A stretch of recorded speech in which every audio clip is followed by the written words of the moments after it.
San Diego. I have missed you so much. So excited to be back on the grind doing these episodes of Under Contract. We took a minute there, Alberto, to take a little hiatus, but you know what? We're back. We're fierce. We have not skipped a beat. The backdrop today is the Gaslamp District. For those of you who are not privy to the Gaslamp District, which I don't know why you wouldn't be, because at one point you were probably drunk on these streets. That's probably why they don't remember. That's okay, though, because none of us want to remember that. But we are literally in the Gaslamp District, downtown, 6th Avenue to be exact. We are on location. We are so excited. We're starting a new series called Spotlight on San Diego, which we are going to highlight different businesses in San Diego. That episode will be dropping probably in the next week or two. But today, I have a very special guest. I have a new cohort of mine that is going to be seen quite often during some of the Under Contract podcasts, some of Moving On episodes, some of the journey documentation that we're doing with some of our clients through the home selling or home buying process. I have Tammy Krug with me today, so give her a big hello. Hi, everybody. Yes, Tammy Thank you for having me, Tammy. Oh, God. I mean, how can anybody possibly forget anything that we say now when there's two Tammys? They can't, and if they do, we're doing something wrong. Well, it's a blonde and a brunette, so that's kind of cool. And for those of you in the real estate world, Tammy's been doing this for about 17 years-ish. Yes. So she's seen it all, right? She has seen shit crash. She has seen things on the upswing. Mm-hmm. She has seen a little bit of everything. So Tammy lives in downtown San Diego. She is also known, for those of you on Instagram, we'll have all of her information down below. She is at Tammy Krug, but she's also known as Downtown Tammy. Well, tell us why you're known as Downtown Tammy. Everything has a story. Well, it's actually really funny. A friend and you don't have to filter anything. A friend of mine that I knew from a previous job, her brother actually kept seeing me post about downtown. Like I just kept posting all, the different things that were happening, the different properties that were coming up. And then he sent me a direct message and he said, I'm going to just start calling you Downtown Tammy. And then I kind of thought about it and I'm like, okay, some people might think one thing about Downtown Tammy, some people might think another. But I was like, I talked to a marketing company and they said, you know what, who cares what they think? As long as they're talking about you, that's all that matters. So from there, I had a logo made, and then, so now I'm Downtown Tammy and will forever be Downtown Tammy. And mind you, in the real estate sense, it's so appropriate because she, you guys, knows downtown like the back of her hand, literally. And she lives downtown. Our office happens to be like a couple of blocks up. Yep. Berkshire Hathaway Home Services. California Properties. On 516 Fifth Avenue. Yes. So don't forget, if you're looking to buy or sell, shameless plug. But she does know the downtown area. So let's talk real estate for a second, because it's been a minute since we actually had a chance to kind of address some of the interesting changes. Sure. Now, again, without beating the pandemic horse to death, because we've been through it, the market has gone through crazy changes to the point where it's like, really, is that happening, right? Correct. So let's talk a little bit about how it's settled just a teeny tiny bit the last month, would you say? Yeah, outside of downtown, 100%, I would say the market has kind of slowed down a little bit. Yeah. But I can speak to downtown. Yep. This time last year, there was about 366 units on the market. Yeah. There's about 160, give or take, on the market right now. So, and that's minus the Hard Rock, because the Hard Rock is something that you cannot live in. Yeah. So I don't really count those. But although they're for sale, but things have really started to heat up a little bit down here because in the beginning of the pandemic, people didn't want to come down here. Right. They didn't want to be in elevators. They didn't want to have to deal with all that. But now, since things have kind of slowed down a little bit, I call it suburbia land. Yep. Things are picking up a little bit down here. And yes, I know there's certain areas that are still hot to trot. It is still hot to trot out there.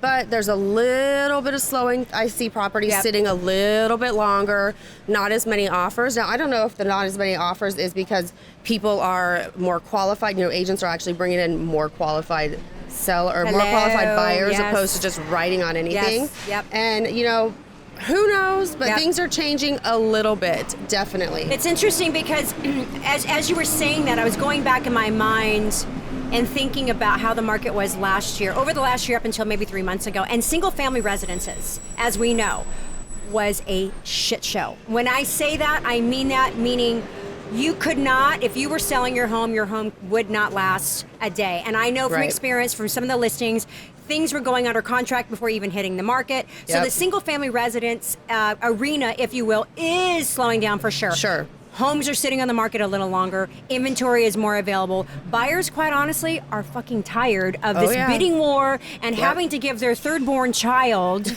or unborn child for that matter. The right arm, left leg. I mean, I had turn an offer. Around upside down. Remember the guest that we had, Alberto, Sydney, the appraiser, and we were talking about how somebody put it in the contract, like a taco stand. Like, I'll give you my taco stand or my taco truck. And I'm like, okay, whatever.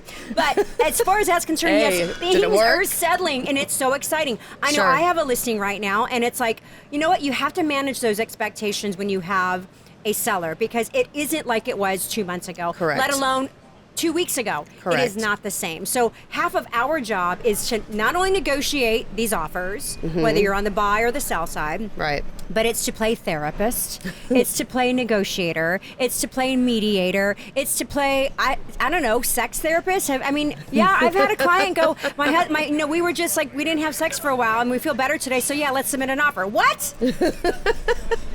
Yes, you have had some very interesting things happen in that realm. I don't For know. sure. I don't know. But so things are settling. So tell us, Tammy, because you've been in the business for 17 years. So you were around for the 08 debacle. Oh, yeah. That's horrible. So how would you compare the 08 debacle to what people seemingly feel like happened over this last year? Okay, well, to me, they're completely different. For one, in 08, people were buying homes that they could not afford. They were paying interest-only loans that would reset 3 to 5 years, the balloon payments, et cetera. I could go on and on. Yeah. But now, with lower interest rates, and people they're qualifying. They can afford to buy the homes that they're buying right now. Even though they're higher, obviously properties are selling for more, they can afford to buy those. So it's not, I don't see this huge influx of short sales and foreclosures and all that coming into the market like it did in 08. I mean, that was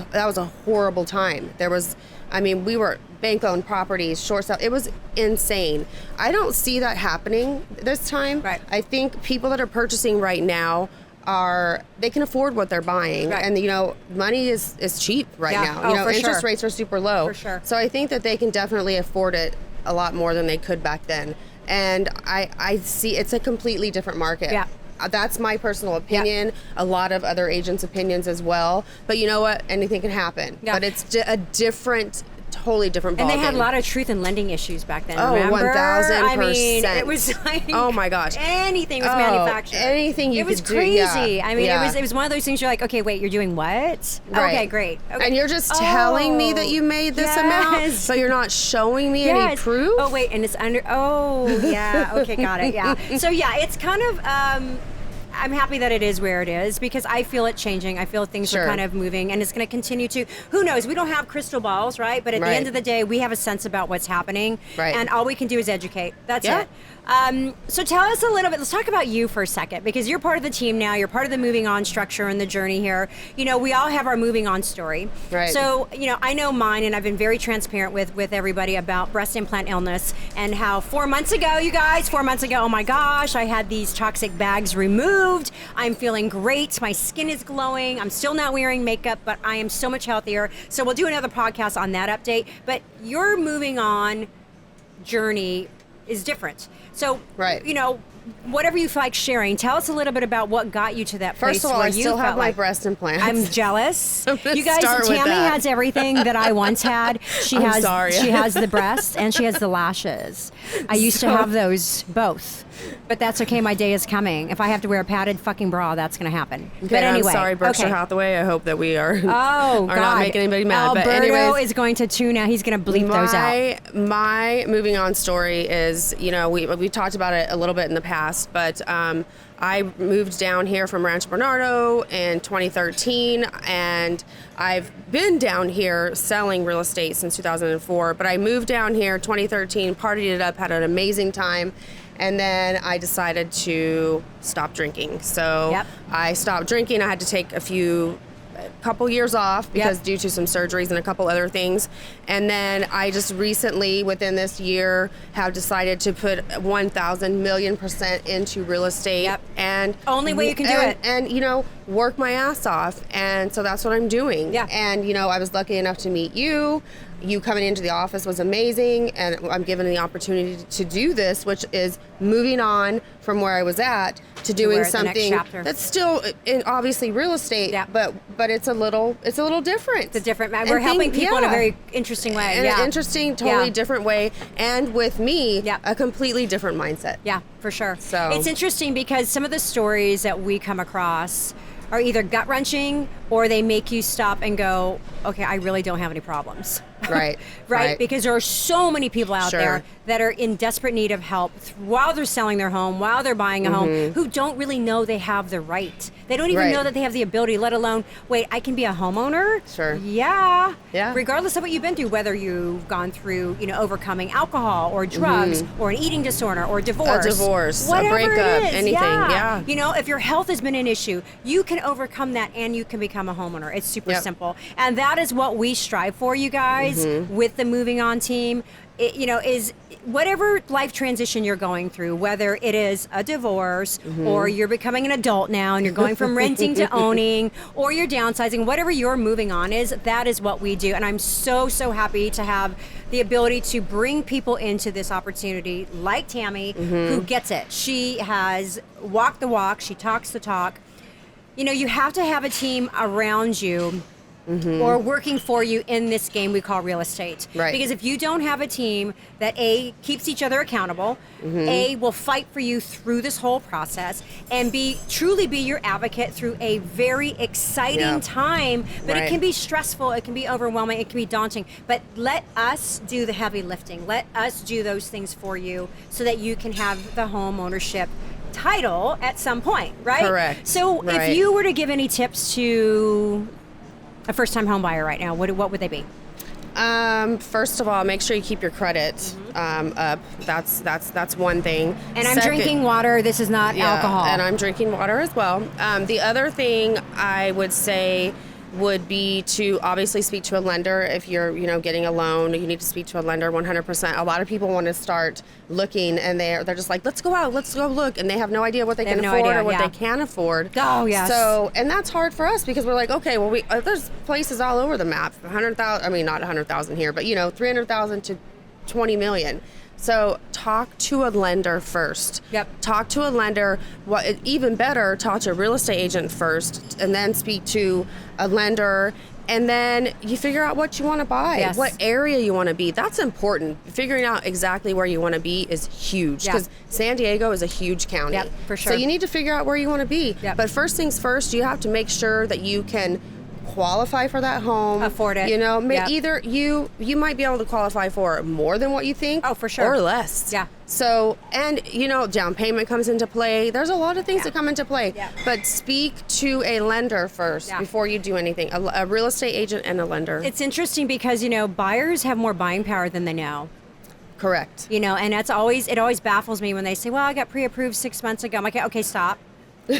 We need to refresh that. Something has changed, I'm sure, since then. And you probably are working more. And you probably have more saved, and your credit's probably a lot better. Whatever it is, they have more buying power. Correct. And that is so important to have a real estate agent, again, as a team or an individual, to help educate you through those moments where you're like, oh, wait, I have more buying power? Yes, you do. But that's where the lender comes in. Correct. Right? 1,000%. And it's super important, you guys, too, that you understand that this is a... what's the word I'm looking for? This is a journey that you're on, right? There's nothing to be sprinted about this. Don't run and quicken the process, because you might go out and see the first home and that's the one that you under contract, right? Or it could take 6 months. And in your case, you've got something going on right now that you've got great buyers, but obviously escrow will throw you these little hiccups, and then you're like, oh my gosh, right? I had one of those last week where I'm like at the 11th hour, right? So you have to be able to have a team of agents behind you that can pivot and carry that load when you or just to stay neutral and happy. Right. Someone that you need someone behind you that knows what to do when those things are thrown at you. Yes. You need to know what to do. Yeah. I mean, obviously there's times we go to the management and stuff, but you need to know first and foremost, okay, this is happening, let's go here, this is what we can do. You know, we solve more problems in our career than I think anybody does. I mean, literally. Yeah. And you know, we make things happen. Yeah. So it's what we do, and we do it all the time. Yeah, for sure. So, and that's what makes it exciting, you guys. So I'm just happy I wanted to hop on here and introduce Tammy to you guys formally. You'll see her a lot more these days. Again, if you or anyone you know is looking to sell or buy, if you're going through transition, whatever that is, divorce, downsizing, going from renting to owning, check us out on Instagram, Moving On Journey. Of course, you can find Tammy at Tammy Krug. Downtown Tammy. Yes, Krug. We'll have all of her information down below. And then obviously, stay tuned. You're going to check us out on our YouTube channel. And of course, as always, stay classy, San Diego. I can't believe I just said that. That is dating me. Stay classy, San Diego. Where the hell did that come from? It's all right. You're fine. But I was like, that was like a Ron Burgundy or whatever moment. I mean, really? Anyway, San Diego, so happy to be back in the saddle. Yes. It is back. We're on the grind. You're going to see more content. We're hitting San Diego, local communities, spotlight on San Diego. Have a fantastic day today. Make somebody's life better today. Tammy here and Tammy here. Peace out. Bye.